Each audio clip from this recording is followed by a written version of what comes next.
Welcome back to It's a Tool Thing. Today with a tool haul video and a bit of a rant. We'll get into the tool haul. Actually, the only item I ended up picking up this weekend was this Blue Point kit. It's the 87 piece Torx and hex bit set. See, I don't know if you can see it on screen. Part number is BLP THC 72. Get her opened up here.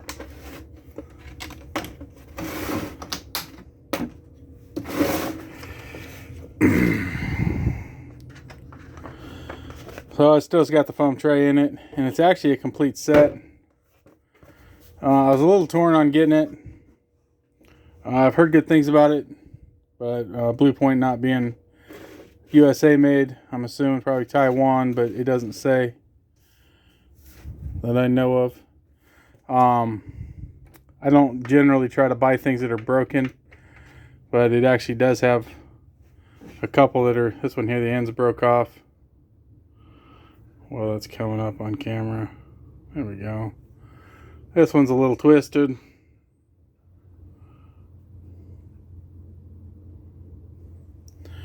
But it is a complete set. If you can see that.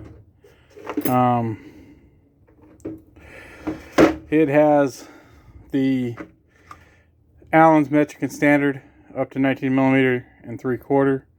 I actually have this exact set of Blue Point sockets in the shop truck already. I took it out of the carrying case that it came in and just put it on rails. So I really didn't need these at all. I'm not sure what I'm going to do with them at this point. They'll probably go in the shop just because it's another length, and you know how Torx are and Allen's. You need too long won't fit, too short won't fit. It's just got to be just right. So I'll probably end up keeping them, maybe, even though I've already got a complete set in the shop. Same thing with E-Torx. It comes with E-Torx up to, here it is, 24 millimeters, the largest one, which I have a set of snap-ons. I think I got a couple other sets also, actually. I got a set of snap-ons in the shop, and I can't remember what brand I have in the, I don't know if they're Lyle's or something else in the shop truck. E-Torx, not something we use a lot. Some of the smaller ones we do use some, but really didn't need those either. That set, like I said, goes from E24 down to E4, which I don't think I've ever used one quite that small. Seems like it's usually like, I don't know, 8 or something, somewhere right in there. E8. The Allens, though, they come in the standard length ones, 19 millimeter down to, let's see here, slide this up a little bit.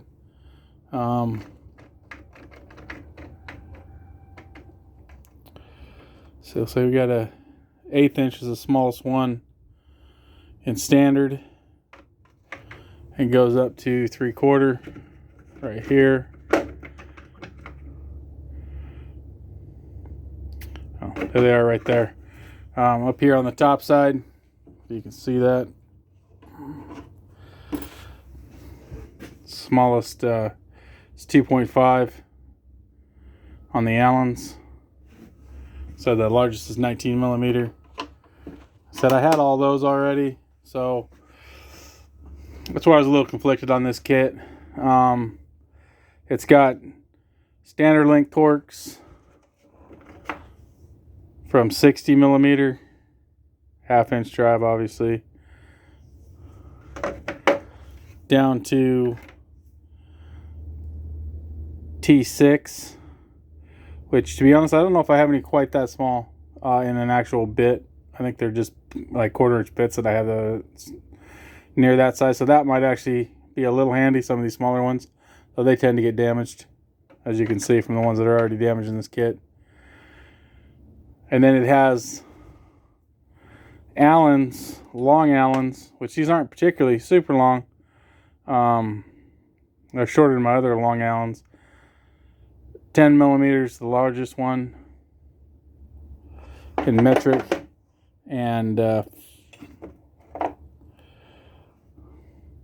3/8 in standard, and then they go down to 1/8 inch. So this will probably be a handy set. These are also quarter drive, which could come in handy. And then it looks like the smallest metric is a 4mm. But the main reason I actually bought this kit, besides that I got a really good deal on it, was for the long torques. That's one area I have been failing on having. I have some that are slightly longer, but they're not, I wouldn't consider them long. They're just long for being a standard size. But they go from T60 and the long torques down to T6 again. And that is something I definitely did not have in this longer configuration. That was the main reason I picked up this kit. I haven't made up my mind exactly how if I'm just going to put the whole kit in my toolbox in the shop, I might just do that. Because I am running out of room in my top drawer. So it would be nice to have at least the most common ones out and ready to go. And that might be what I do, is just take out the ones that I use the most. Like, I think it's 20, 27, and 40, something like that, are the ones that I seem to use the most. And then just keep the kit. But it's kind of interesting. They had it in the pawn shop I go to regularly, and I've never seen it there before. And I walk the place pretty thoroughly, every couple weeks whenever I get out there. But yet when I looked at the tag was fairly old. I can't remember. It was a 21 tag, like the first part of 21. So apparently they forgot to bring this thing out when it originally should have been brought out, and I worked into my advantage because they're trying to get rid of the older stuff there, so they actually have been discounting pretty heavily stuff that's been around a while. Like I said, I hadn't seen this thing out on the shelf, or I would have at least inquired about it. They originally had $300 on it, or just shy, $295 or something like that. I was able to pick it up for $150 out the door. So I thought that was a pretty good price. Like I said, definitely one of those long torques. So I was glad to pick that up. Like I said, I don't need everything in it, but I'll make it work. I always like to have too many tools. I could always take some home too, because my home set doesn't have probably doesn't have any E-torques, I don't think, at home, and my Allens are cheaper ones. So that might be an option too. Split the set up, take some home, or put these in the shop truck and take the shop truck one home, depending on what quality's in the shop truck. And then on to my rant. I was looking into a couple of Craigslist deals, which isn't that uncommon for me. I do pick up stuff on Craigslist. Not a lot, but I keep my eyes out. And I was working on two different deals with two different guys. And the one, I was looking at picking up a lot of tools that he had for sale. And then when I was talking to him, he sent me more pictures, and I realized that one of the main items I was interested in, I didn't see in his pictures on the newer pictures. So I inquired to him, and apparently, even though he was selling it as a complete lot of tools, he had been selling stuff individually out of it also, which he didn't say in his ad. And the original ad, before I got more pictures, only had basically one big photo of a big overview. It didn't really matter anyways. The item that I wanted was already gone, and he actually sold everything before I could even consider going out there. So it really didn't turn out to cause me any problems. It was just annoying when people won't do that. When they, if they're going to piecemeal it, that's fine. Just put it in the ad, let people know. Because I'd have been pretty unhappy. It would have been a long drive, probably 150 miles, to have gotten there and found out, oh, it's missing, key parts. Even if the price gets lower, That's a problem. And then the second deal, that one's actually was even worse. He had plenty of photos. They weren't the greatest photos at all. You could tell that it was a toolbox and tools. The price was a little bit high. We kind of got the price down where I thought it was worth it after talking to him for a while. I went out there, and apparently he had that thing stored in a trailer that's leaking. And he was saying that it was, obviously it's not a new toolbox, but he was saying it was like perfect condition. And there was big old dents in the front of it, minor dents in a couple other places. I would consider that reasonable, even though he was saying like new condition.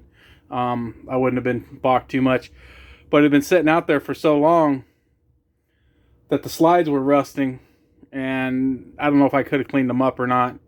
And there was some other spots of rust on the box, and he didn't want to come down on the price at that point, so we had to leave it at that. I did give him an offer, but I have a feeling he's not going to take it. I never know. And to be honest, I don't know if I want to drive all the way back down there, because it was another, probably 300-mile round trip. So it ended up costing me, on the negative side, nearing $100 in fuel, give or take. And I didn't get anything except for I bought some shitty lunch down there that was not good. But it's just annoying. I mean, these problems happen on deals. That's part of the pain and joy. You can find good prices, but you can also, spend $100 in the better part of a day and walk out of there with nothing. So, what do you think? Should I do more Craigslist finds or not? I don't know. I have a hard time. I shop everybody, eBay, Craigslist. I haven't really checked out the other. I don't even know what the names are of them anymore. There's some other apps, and I don't have Facebook, so I can't look on there. I'd love to look on there, but I'm not willing to get Facebook. So that's my quick tool haul and a little bit of a rant. Thank you for watching. Please comment, like, and subscribe. And as always, have a great day.